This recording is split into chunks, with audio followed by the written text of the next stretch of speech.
Ayan, update lang tayo sa ating naka-incubate na egg. Pang 10 days niya na ngayon. So, ang gagawin natin, bababaan natin yung temperature niya. Okay, para mapapaba yan, babaguhin natin 37.8. Bababaan natin ng isa. Gagawin natin 37.7. Click lang natin yung set. Tapos, isa lang na minus.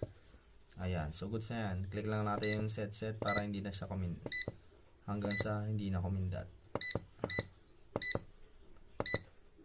Yan. Oops, isa pa. Yan. So, makita nyo kapag gagana lang yung heater natin kapag 37.6. So, iilaw na naman to para mapataas niya yung temperature natin. Okay? So,